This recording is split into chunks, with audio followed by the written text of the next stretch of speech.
So today we actually are stocking walleye on Goose Lake. Goose Lake's located about a half an hour northeast of Whitecourt. This is one of a number of lakes we're actually stocking in the Athabasca Basin for the first time in probably about 20 years as we expand our provincial walleye stocking program into the Athabasca Basin. We had walleye fry back in 1990. We were stocking walleye so that we could create a natural fish population. However, they never really took. We don't think there's really good recruitment here, so not enough spawning habitat. So the idea here is to create a walleye population similar to our trout populations, where we'd put fish in here, they would grow, people would be able to catch them and eat them, which is a really good thing in an area like Goose Lake where we don't have a lot of walleye population. Walleye fry are kind of like really tiny little walleye fish. They're about the size of an eyelash. They've been out of the egg for approximately 6 days now, so really tiny fish. This is giving anglers another opportunity in the province to catch walleye. So at Goose Lake today, early June, we released approximately 117,000 walleye fry. Loading the walleye fry from the big tank into our small coolers onto the boat. From there we drove the boat into suitable habitat, not too deep, not too shallow, away from other small fish that could eat these little walleye fry. And then we carefully dumped the walleye fry from the coolers into the lake.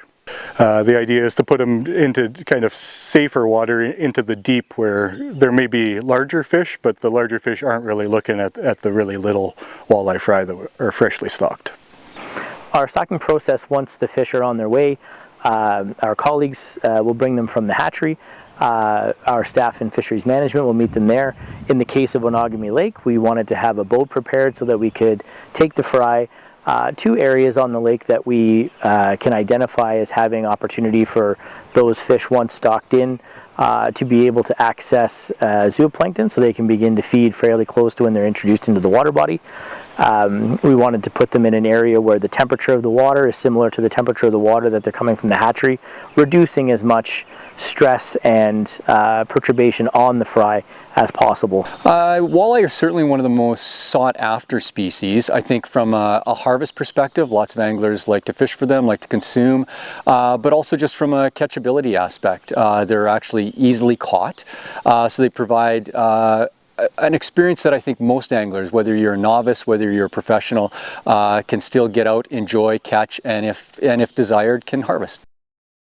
The current fishery in Winagami Lake has undergone some fluctuations with time. The walleye fishery has grown substantially in the last 2 decades.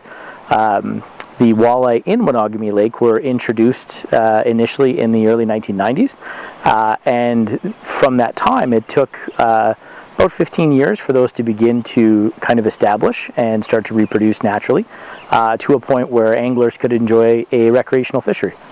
So a lot of what we consider, and one of the reasons why we stock within basin, is so that we can certainly, if not eliminate, really minimize aspects like pathogens or viral introductions into the lakes here.